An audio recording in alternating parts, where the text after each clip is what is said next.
Bom dia a todos, é um prazer estar aqui. Agradeço o convite pela Colômbia por participar deste evento.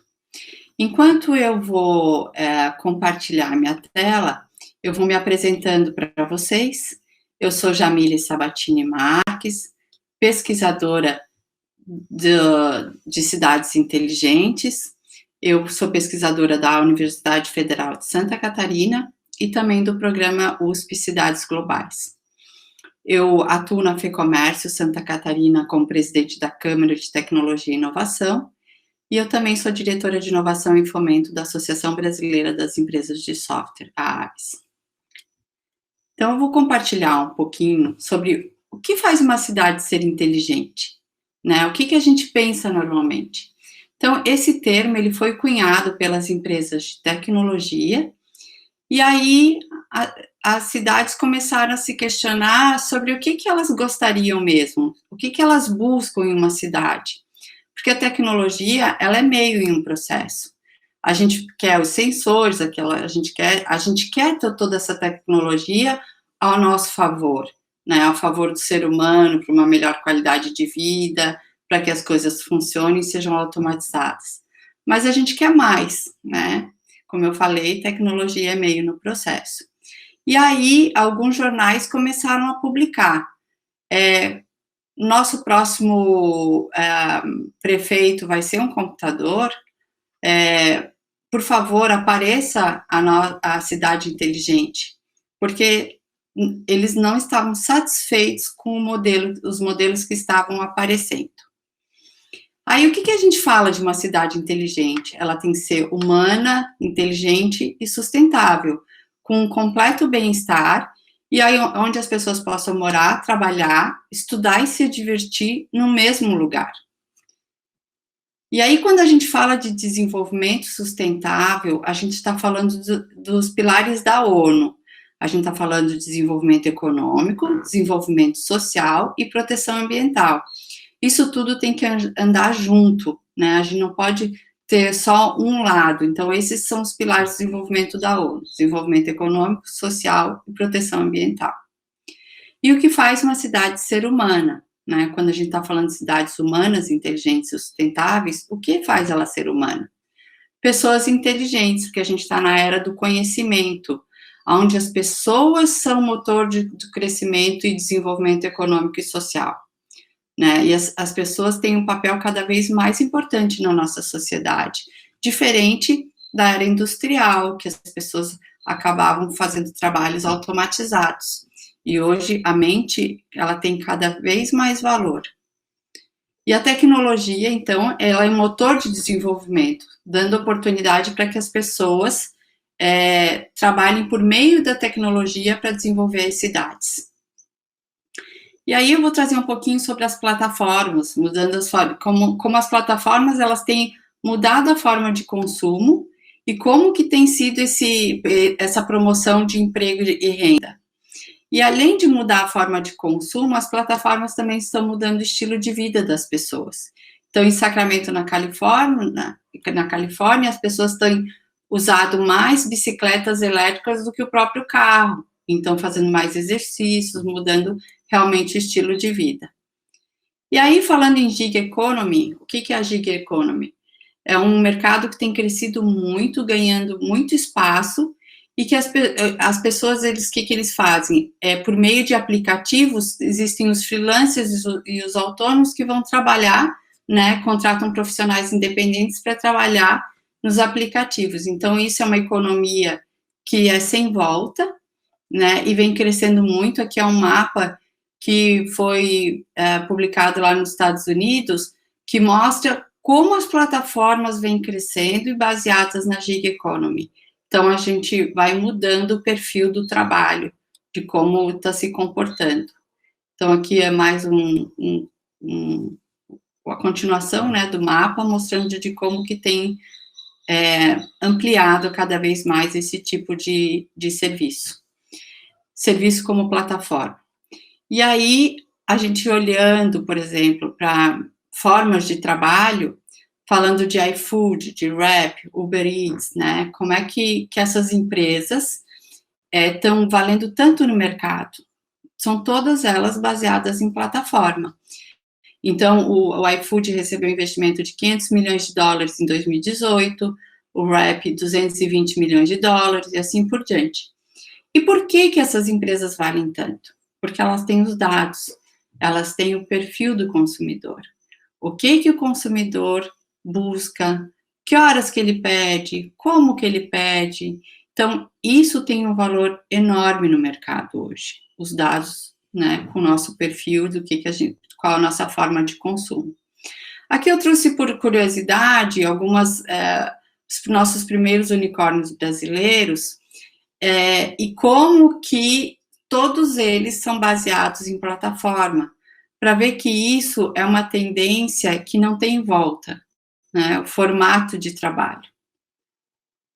E também vou chamar a atenção de como elas crescem, quanto que essas empresas empregam, né? Então, são baseadas na nova economia, baseadas em plataforma, trabalham com dados, empregam muita gente e dão muitos benefícios. Então, super importante para a nossa economia atual. E aqui falando um pouquinho de cooperação entre pessoas, né? Como que a cooperação entre pessoas acontece em uma cidade inteligente? E como os commons afetam essa cooperação? Então, para quem não conhece, commons, quando a gente fala em commons, a gente está falando de um bem comum. Então, o que é um bem comum? Uma praia é um bem comum, uma praça é um bem comum.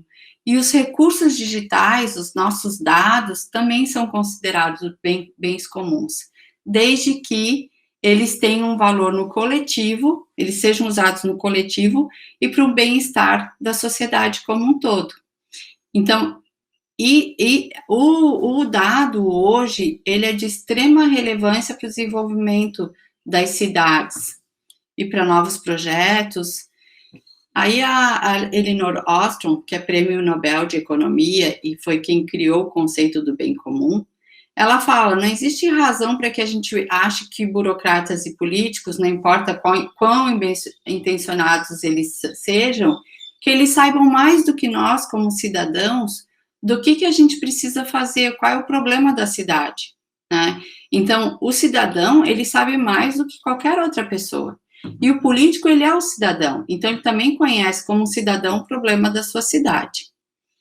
E aí, falando um pouquinho de governo inteligente e dados abertos, em Berlim, por exemplo, eles usam muito a plataforma de Open Data para promover a administração pública, né, e a produção de cidades inteligentes por meio de aplicativos.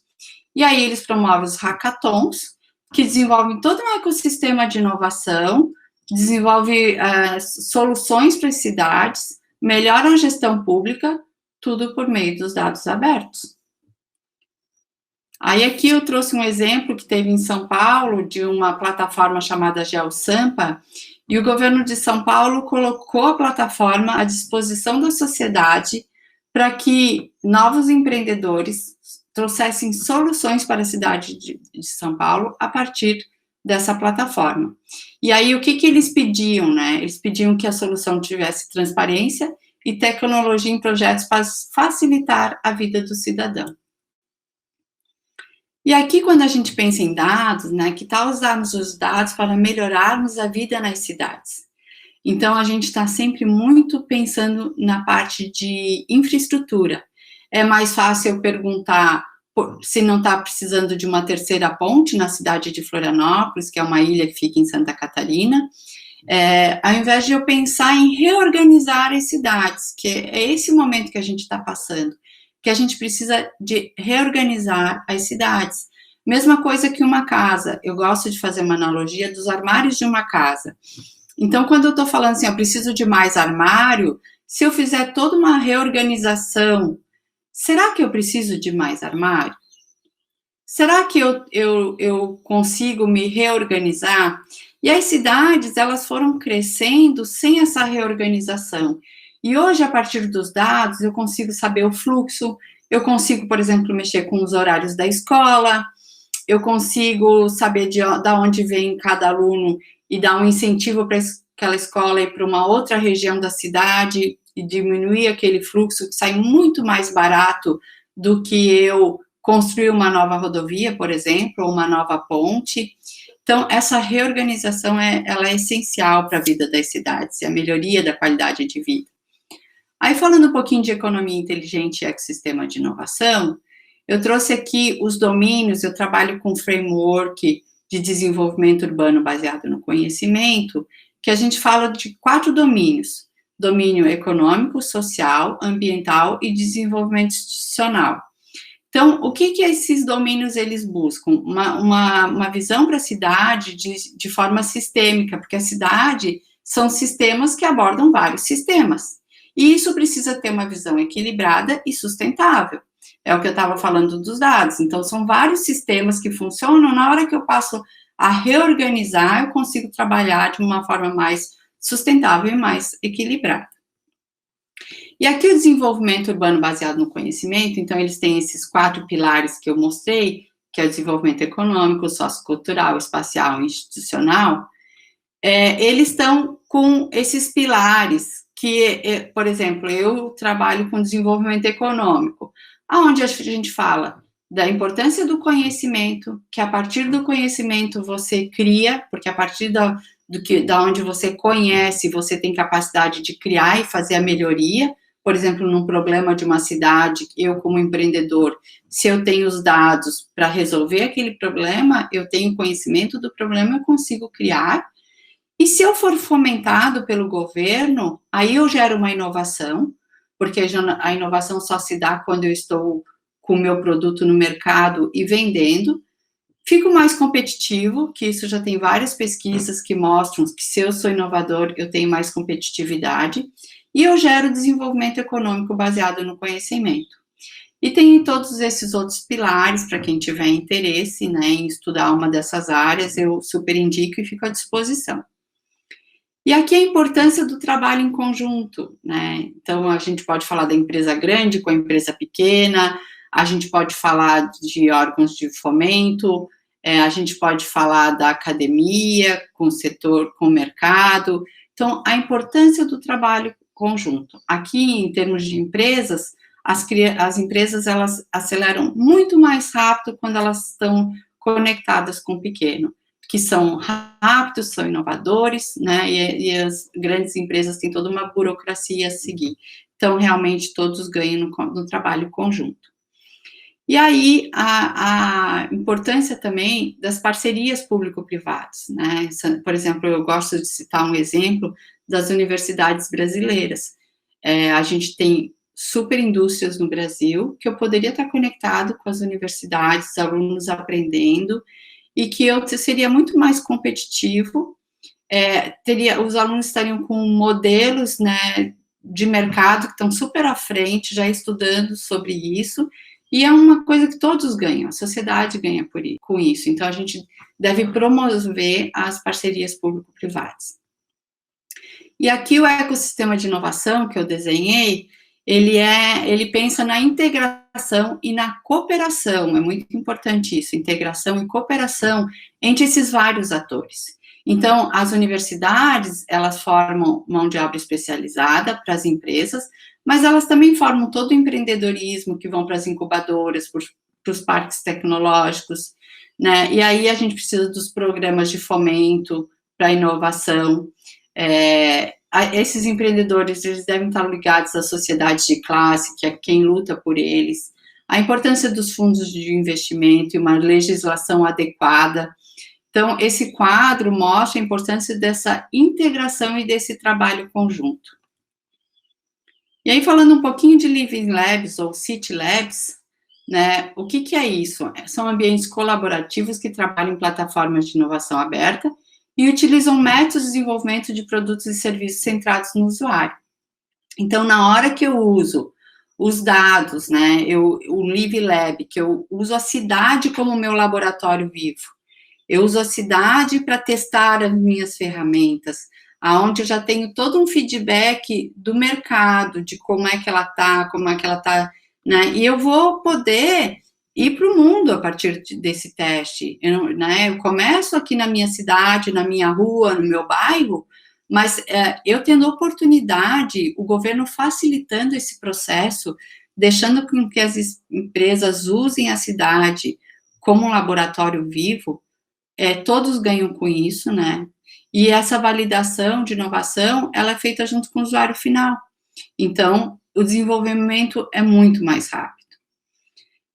E as cidades como plataforma, né, o que é isso? São as novas tecnologias que estão aí hoje, IoT, Big Data, inteligência artificial, serviços baseados em geolocalização e código aberto, elas geram as perspectivas de desenvolvimento. Então, o que acontece com isso? Eu tenho um desejo de participação da sociedade, porque a sociedade vai alimentando tudo isso, e acaba que eu tenho um processo muito mais transparente. Né? Então, as TICs, elas irão apoiar o governo quanto à governança e planejamento, e o governo permite e incentiva, aproveita a inteligência do coletivo. Então, eu, como governo, eu vou abrir meus dados sempre de forma coletiva, né? Sem especificar ou uma outra pessoa, a gente tem que ter todo o cuidado com a Lei Geral de Proteção de Dados, mas eu aproveito os empreendedores, que é a inteligência do coletivo, para que eles busquem soluções e a melhoria da qualidade de vida nas cidades. Então, o cidadão, ele é um co-criador desse processo. E aí eu trago o framework da minha tese, que eu falei há pouco, que é do desenvolvimento econômico baseado no conhecimento, que eu expliquei. Quando, a partir do conhecimento que eu tenho sobre um assunto, eu consigo criar, eu sendo fomentado, eu gero uma inovação, eu fico mais competitivo e eu gero desenvolvimento econômico baseado no conhecimento. Então, essa é a minha apresentação. Eu fico à disposição, aqui está meu e-mail, fico à disposição para quem quiser qualquer informação. E é isso. Espero ter conseguido passar esse conhecimento dos meus estudos e fico à disposição do evento e de todos vocês. Obrigada.